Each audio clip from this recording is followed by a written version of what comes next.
Hello, this video is to show you how to do the analysis of variance for your research methods first assignment.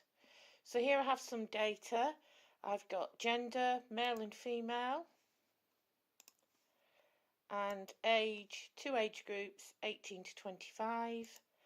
And just for the purpose of this demonstration, the dependent variable is Beck's anxiety level.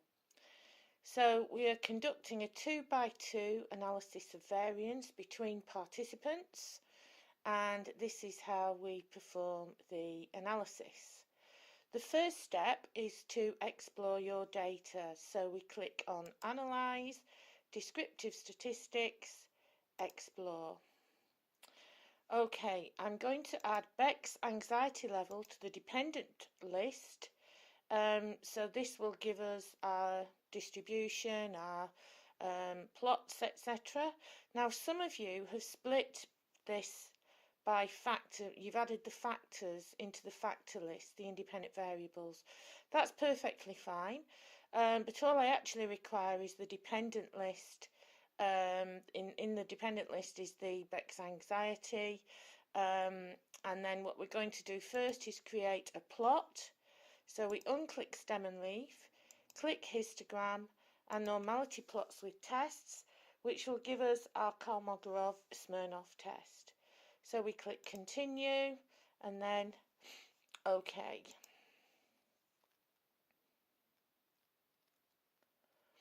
Wait for the output. Okay, these tables look a bit different because I've reformatted them, but basically they include everything that you need for your data exploration.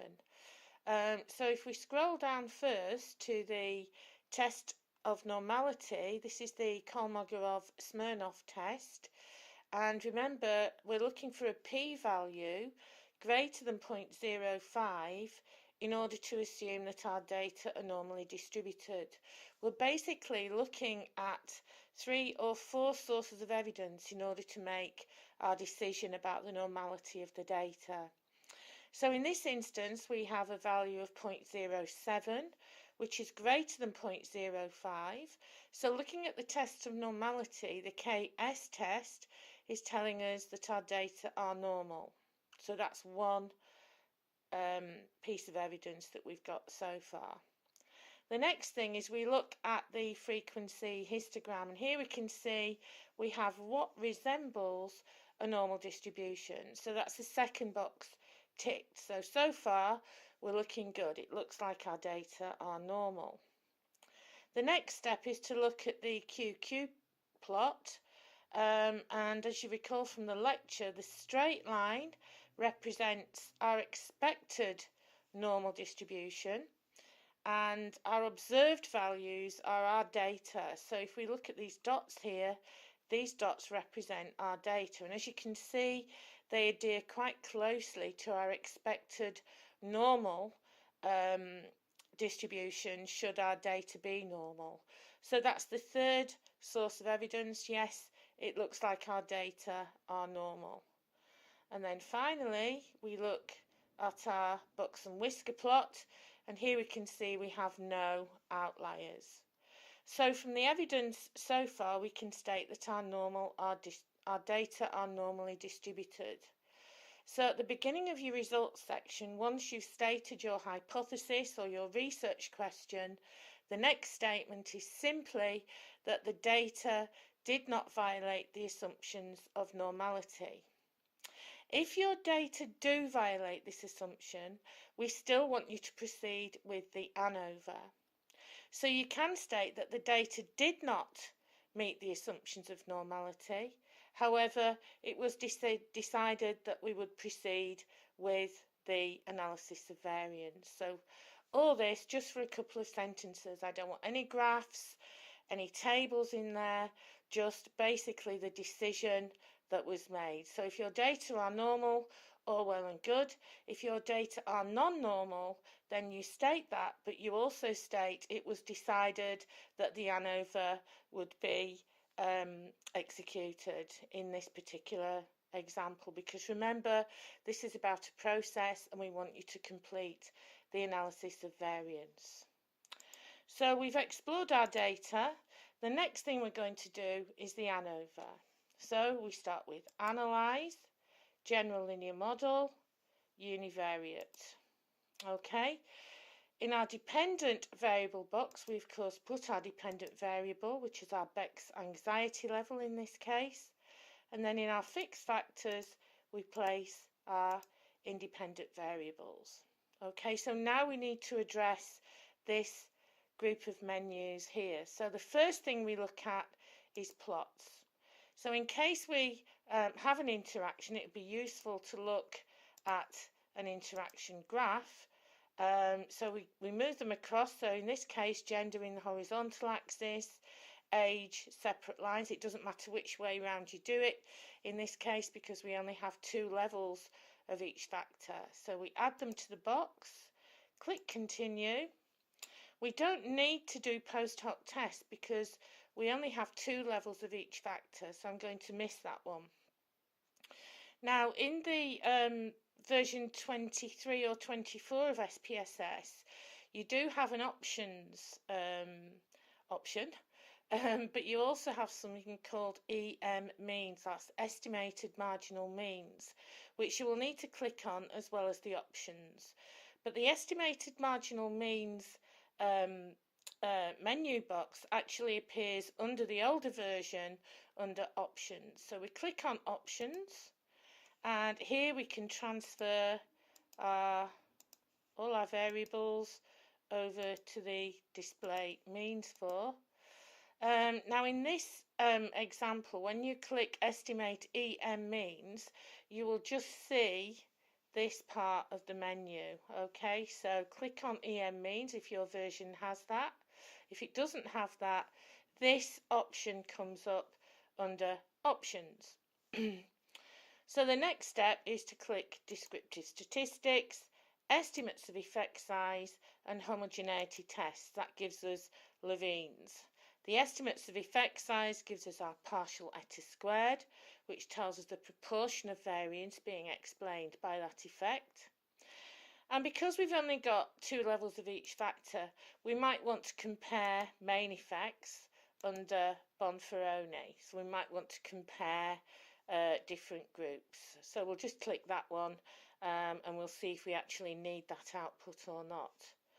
So we then click on continue, and that's all we need to do in terms of telling SPSS what we need for our ANOVA. So we click on OK, and again we wait for our output. So in terms of what is required for your results, I would like you to include a table of descriptive statistics, which is APA formatted. Here we can see we've got the breakdown of our means for each of the groups. So males 18 to 25 had a mean score of 33. Males 26 plus had a mean score of 26.12. Males on their own scored 29.56, and of course you report the standard deviations as well.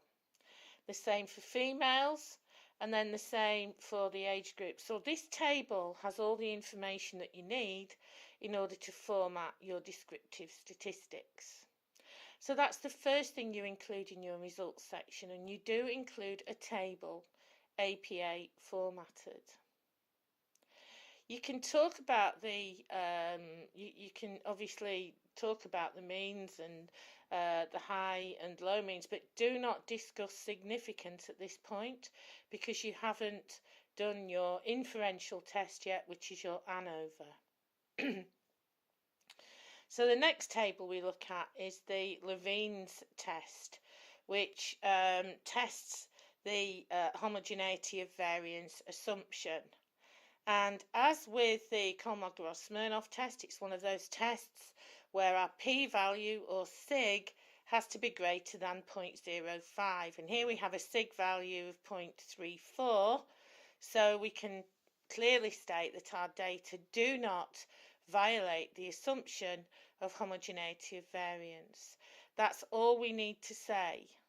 I don't want you to include a Levene's table because it's not necessary. The next step is to look at our ANOVA, which is our test of between subjects effects. And this is where we look at the main effect of gender, the main effect of age, or a potential gender by age interaction. So if we look at the sig values here, we have a non-significant main effect of gender, a non-significant main effect of age, but a significant gender by age interaction. Now you can report these in the accepted format, which is F, degrees of freedom, which for gender would be 1,99, your F value, and then P equals 0.41. Okay, there's no need to report the partial letter square because it's so minimal and it's not significant anyway. Or you can simply write that there was a non-significant main effect of gender. We have a non-significant main effect of age, which again is F, degrees of freedom 1,99. Your F value is 1.80 and your P value equals 0.18. Again, you can simply state that there was a non-significant main effect of age. However, we do have a significant gender by age interaction. Again, we report this in the standard format, which is F, degrees of freedom, which you open your bracket, 1,99, close bracket, equals 5.54. P is less than 0.05. Partial eta squared indicates that the gender by age interaction is explaining 5% of the variance in the dependent variable. 0.05 is a very, very low effect size. Okay, so don't include the ANOVA table, just report the ANOVA as I've stated.